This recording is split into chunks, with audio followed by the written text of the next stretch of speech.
Doctor Yunus সরকারের আমলে কিভাবে নির্বাচন ছাড়া ইশরাক মেয়র ঘোষিত হয়, এইবার এই বিষয় নিয়ে কিন্তু আমরা পর্যালোচনা এবং তদন্ত করে বেশ কয়েকটি খুবই গুরুত্বপূর্ণ তথ্য এবং ভিডিও ফুটেজ পাই, যা আজকের ভিডিওতে তুলে ধরা হবে। যদিও আজকের ভিডিওটা কিছুটা লং হতে পারে, তবে আজকের ভিডিওতে জানতে পারবেন ডক্টর ইউনূস সরকারের আমলে কিভাবে ইশরাক নির্বাচন ছাড়াই মেয়র ঘোষিত হলেন। তা নিয়ে থাকতেছে এমন কিছু অজানা গোপন তথ্য যা জানলে আপনিও ইতিমধ্যে অবাক হতে বাধ্য।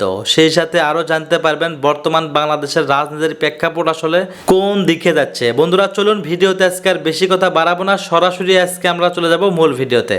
নির্বাচন ছাড়াই ভাগ বাটোয়ারার মহা উৎসবে দেশ, এই বিষয়টি নিয়ে কথা বলবো।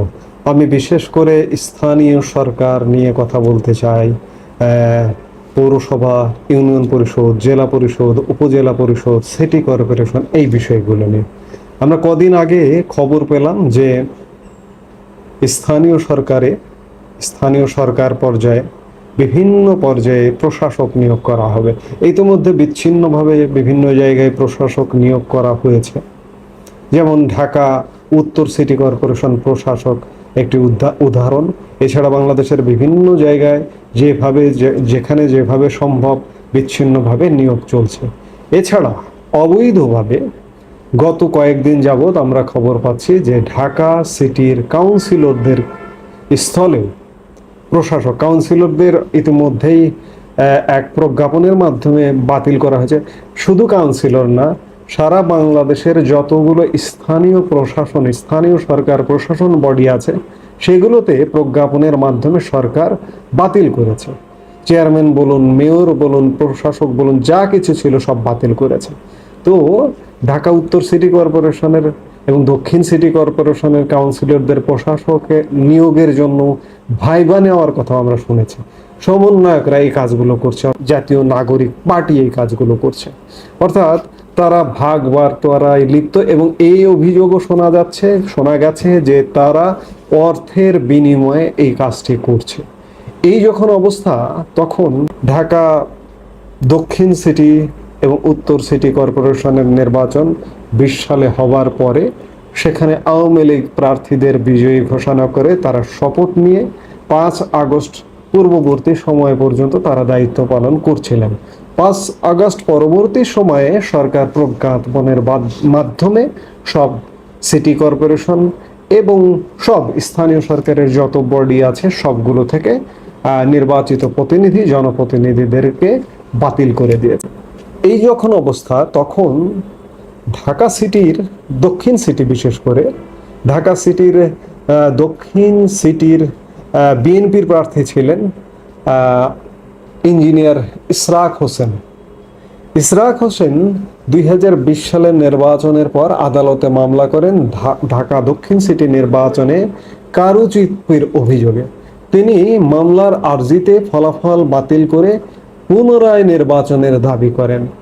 অথচ গতকালকে আদালতের রায়ে ইশরাককে মেয়র বানিয়ে দেওয়া হলো।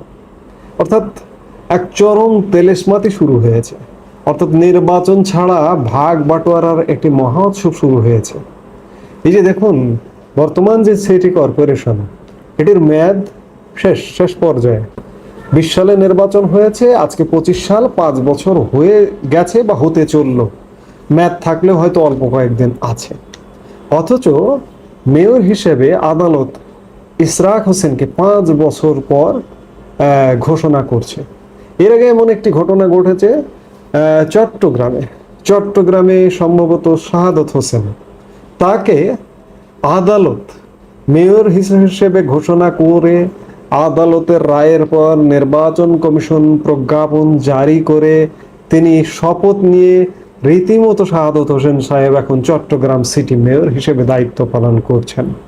ইশরাক হোসেনও যেহেতু আদালত রায় ঘোষণা করেছে, ঈদের পরে এই নির্বাচন কমিশন সচিব আক্তার হোসেন গতকালকে বলেছেন যে ঈদের পরে আদালতের রায় পেলে প্রজ্ঞাপন জারি করা হবে। অর্থাৎ ইশরাক হোসেনও মেয়র নির্বাচিত বা মেয়র হিসেবে দায়িত্ব পালন করবেন ঢাকা দক্ষিণের। উত্তরে একজন প্রশাসক নিয়োগ করা হয়েছে, এই প্রশাসকও হয়তো বাদ যাবে, কারণ সমন্বয়করা তাকে প্রশাসক হিসেবে নিয়োগ দিয়েছে। উত্তরের মেয়র প্রার্থী ছিলেন তাবিত আওয়াল।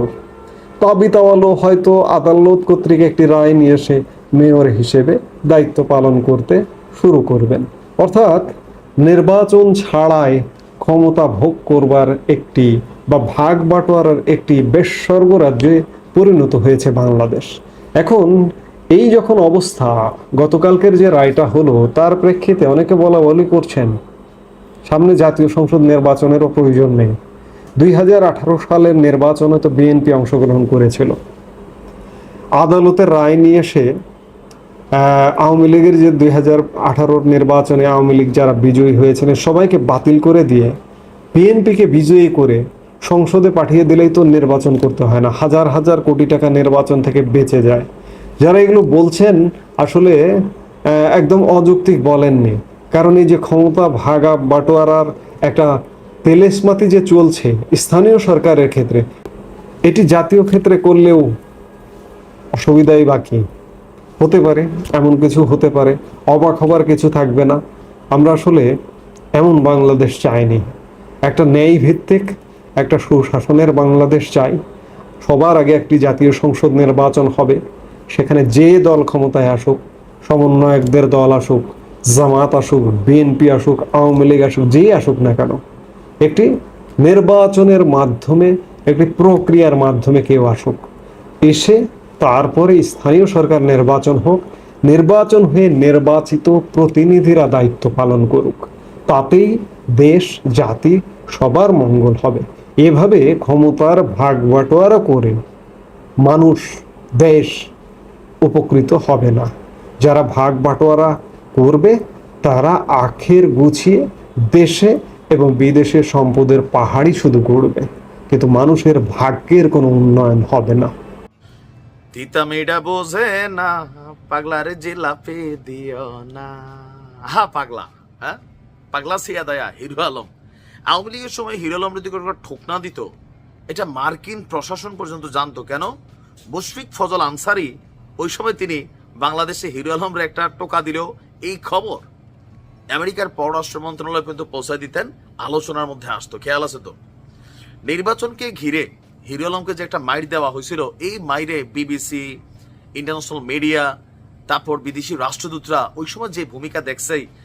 এখন এই সরকার আসার পর হিরো আলম নিজেও উধাও হয়ে গেছে, নির্বাচন করবে না, তবা করে বাড়িছে। বাট এর মাঝখানে আজকে চেয়ে দাবি করছে তাকে এমপি পদ দিতে হবে সরকার। কেন? আজকে আপনারা জানেন যে ইশরাক, বিএনপির একজন তরুণ নেতা, ইশরাকের আজকে একটা বিজয় এসেছে। ঢাকা দক্ষিণ সিটি কর্পোরেশন নির্বাচন হয়েছিল আওয়ামী লীগের আমলে। ওই সময় বিএনপির প্রার্থী ইশরাক নির্বাচনে অংশগ্রহণ করেছিল। তো সেই নির্বাচনে ইশরাক বিজয়ী হয় নাই। বাট আজকে বিএনপির প্রার্থী ইশরাক হোসেনকে বিজয়ী ঘোষণা করেছে আদালত। 27 মার্চ ঢাকার নির্বাচনী ট্রাইব্যুনালের বিচারক মোহাম্মদ নুরুল ইসলাম এই রায় দিয়েছেন। 2020 সালের 1 ফেব্রুয়ারি অনুষ্ঠিত ঢাকা দক্ষিণ সিটি কর্পোরেশন নির্বাচনে বিএনপির প্রার্থী ইশরাক অংশ নিয়ে পরাজিত হয়েছিল। সেই সময় নির্বাচন কমিশন আওয়ামী লীগের প্রার্থী শেখ ফজলুনুর তাপসকে মেয়র ঘোষণা করে। আর এ নিয়ে গত বছরের 19 আগস্ট সরকার পতনের পর শেখ ফজলুনুর তাপস এবং আতিকুল ইসলাম সহ 12টি সিটি কর্পোরেশনের মেয়রকে তাদের পদ থেকে অপসারণ করে সরকার। এরপর আজকে আমরা দেখলাম যে ঢাকার মেয়র হিসেবে তাকে ঘোষণা করা হয়েছে। এরপরই নিজেকে এমপি পদ এটার উত্তরাধিকার বা হকদার হিসেবে দাবি করেছেন আপনার হিরো আলম। তার বক্তব্য, যেহেতু ইশরাককে ঢাকা দক্ষিণ সিটির মেয়র ঘোষণা করা হয়েছে, হিরো আলমের ঢাকা 17, বগুড়া 4 এবং 6 আসনের এমপি পদ ফিরিয়ে দেওয়া হোক। আমি তো অনেক নির্যাতিত হয়েছি। তার এই স্ট্যাটাসে কেউ কেউ বলছেন যে হিরো আলমের দাবি যৌক্তিক, কেউ কেউ বলছেন ইশরাক যদি মেয়র হয় হিরো আলম কেন নয়। এটা কিন্তু বাস্তব, তার দাবিটা যৌক্তিক। কারণ বগুড়াতে হিরো আলম জিতাই গিয়েছিল, ঢাকাতেও নাকি আরাফাতের বিরুদ্ধে হিরো আলম জিতছিল, সেখানে নানানভাবে মেকানিজম কইরা আলমকে পরাজিত করা হয়েছে। তো একই দাবিতে ইশরাক যদি মেয়র হয় তাহলে হিরো আলম কেন এমপি পদ ফিরে পাবে না? তো হিরো আলমের মাথার মধ্যে এখনো ঘিলু নাই যে এখন কি আসলে সংসদ কার্যকর আছে? সংসদ তো কার্যকর নাই, তাহলে সে এমপিটা হইয়া যাইব কোথায়? তবে এটা হইতে পারে যে না, সে পাশ করছিল, সে সাবেক এমপি, নামের আগে হিরো আলমের থেকে এমপি হিরো আলম, এরকম একটা ট্যাগ তো তার জীবনে লাগার একটা চান্স হয়ে গেছে। এখন এটা আদালতের এখতিয়ারের বিষয়। দাবিটা কিন্তু যৌক্তিক, অযৌক্তিক না। আলম পাশ করছিল, এটা সত্য। বলে আপনারা কেমনে জানেন? আমরা ওই সময় এগুলো নিউজ করছি, রেজাল্ট দেখছি। আলম যখন জিতা যেতেছিল বগুড়াতে, কয়েকটা কেন্দ্রের ফলাফল স্থগিত করে দেওয়া হলো। অনেকক্ষণ পরে আসলো, ঠুস করে দেখলাম যে আলম ফেল। দৌড়ুড়ো কিন্তু সে আগানো ছিল। দেখা যাক আলমের এই দাবি ডক্টর ইউনূসের সরকার অথবা আমাদের মাননীয় আদালত কোন ভাবে নেন। অপেক্ষা রইলাম। ভালো থাকুন। ধন্যবাদ প্রিয় দর্শকবৃন্দ, আমাদের ফুল ভিডিওটি দেখার জন্য আপনাকে জানাই অসংখ্য অসংখ্য ধন্যবাদ। তো বন্ধুরা, এতক্ষণ আপনারা যে ভিডিও ফুটেজটি দেখতে পেয়েছেন যে ইশরাক কিভাবে ডক্টর ইউনূসের আমলে ইশরাক কিভাবে মেয়র ঘোষিত হলেন নির্বাচন ছাড়াই, এই বিষয়টা নিয়ে আপনাদের কি মন্তব্য অবশ্যই কমেন্ট বক্সে কমেন্ট করতে ভুলবেন না। আর হ্যাঁ, এমন নিত্য নতুন আপডেট খবর সবার আগে পেতে চাইলে এখনই আমাদের এই পিচ্চি সাকিব ইউটিউব চ্যানেলটি সাবস্ক্রাইব করুন। ধন্যবাদ।